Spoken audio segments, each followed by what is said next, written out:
सभी सुनने वालों को मेरा सादर प्रणाम। षड्विंशो अध्याय अर्थात 26वां अध्याय।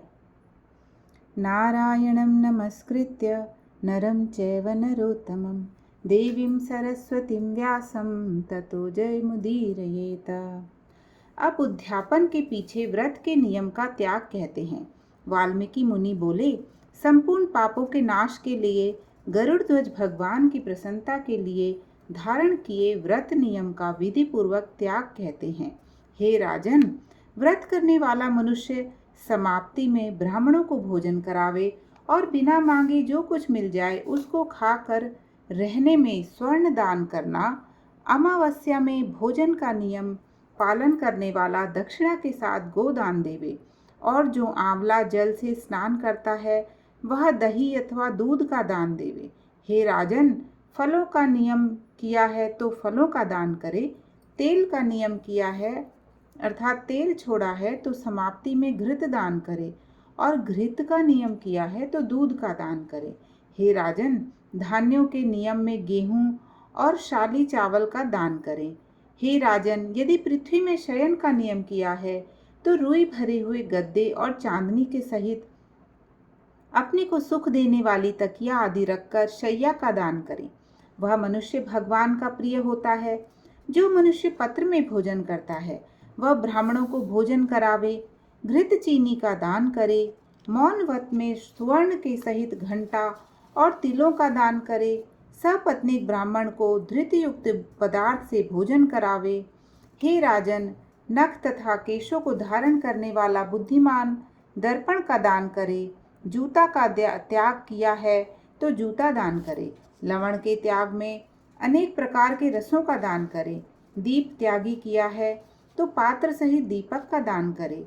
जो मनुष्य अधिक मास में भक्ति से नियमों का पालन करता है वह सर्वदा बैकुंठ में निवास करता है।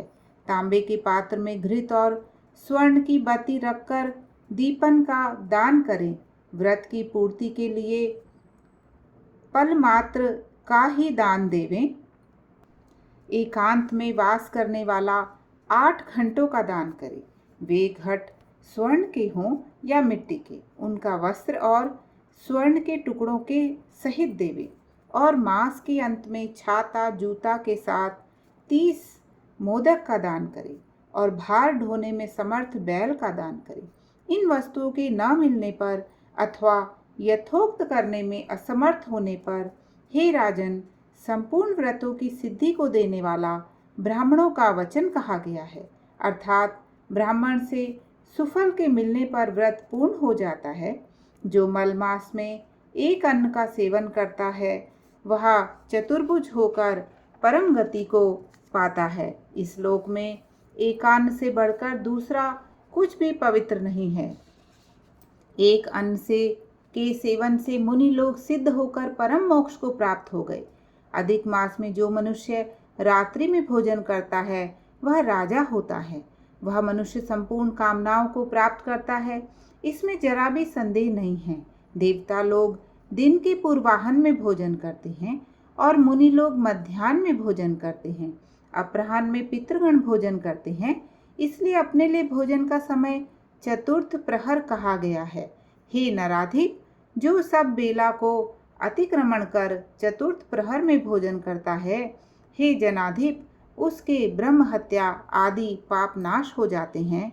हे महिपाल, रात्रि में भोजन करने वाला समस्त पुण्यों से अधिक पुण्य फल का भागी होता है, और वह मनुष्य प्रतिदिन अश्वमेध यज्ञ के करने का फल प्राप्त करता है। भगवान के प्रिय पुरुषोत्तम मास में उड़द का त्याग करें। वह उड़द छोड़ने वाला समस्त पापों से मुक्त होकर विष्णु लोक को जाता है। जो पातकी ब्राह्मण होकर यंत्र में तिल पेरता है, हे राजन, वह ब्राह्मण तिल की संख्या के अनुसार उतने वर्ष पर्यंत रौरव नरक में वास करता है, फिर चांडाल योनि में जाता है और कुष्ठ रोग से पीड़ित हो जाता है। जो मनुष्य शुक्ल और कृष्ण पक्ष की एकादशी तिथि में उपवास करता है वह मनुष्य चतुर्भुज हो गरुड़ पर बैठकर वैकुंठ लोक को जाता है, और वह देवताओं से पूजित तथा अप्सराओं से सेवित होता है। एकादशी व्रत करने वाला दशमी और द्वादशी के दिन एक बार भोजन करे। जो मनुष्य देव देव विष्णु भगवान के प्रीत्यर्थ व्रत करता है वह मनुष्य स्वर्ग को जाता है। हे राजन, सर्वदा भक्ति से कुशा का मुट्ठा धारण करें, कुश मुट्ठी का त्याग न करें। जो मनुष्य कुशा से मल मूत्र कफ रुधिर को साफ करता है वह विष्ठा में कृमि योनि में जाकर वास करता है। कुशा अत्यंत पवित्र कहे गए हैं। बिना कुशा की क्रिया व्यर्थ कही गई है, क्योंकि कुशा के मूल भाग में ब्रह्मा और मध्य भाग में जनार्दन वास करते हैं। कुशा के अग्रभाग में महादेव वास करते हैं, इसलिए कुशा से मार्जन करें। शुद्र जमीन में कुशा को ना उखाड़ें और कपिला गौ का दूध ना पीवें। हे भूपते, पलाश के पत्र में भोजन ना करें, प्रणव मंत्र का उच्चारण ना करें, यज्ञ का बचा हुआ अन्न ना भोजन करें। शूद्र कुशा के आसन पर ना बैठे, जनेऊ को धारण न करे और वैदिक क्रिया को न करे। यदि विधि त्याग कर मनमाना करता है तो वह शूद्र अपने पितरों के सहित नरक में डूब जाता है। 14 इंद्र तक नरक में पड़ा रहता है, फिर मुर्गा सूकर बानर योनि को जाता है। इसलिए शूद्र हमेशा प्रणव का त्याग करे। हे भूमिप, शूद्र ब्राह्मणों के नमस्कार करने से नष्ट हो जाता है। हे महाराज, इतना करने से व्रत परिपूर्ण कहा गया है, अथवा ब्राह्मणों को दक्षिणा न देने से मनुष्य नरक के भागी होते हैं। व्रत में विघ्न होने से अंधा और कोढ़ी होता है।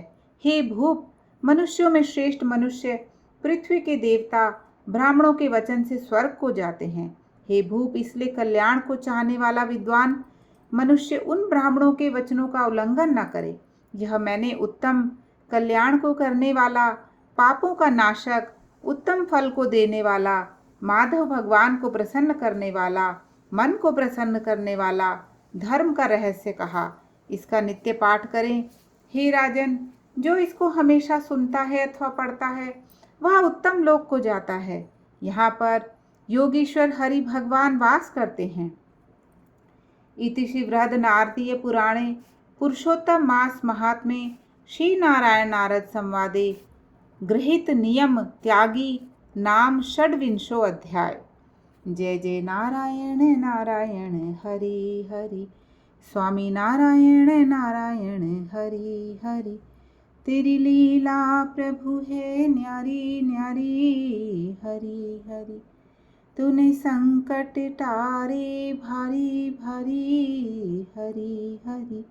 जय जय नारायण नारायण हरि हरि। बोलिए श्री नारायण भगवान की जय।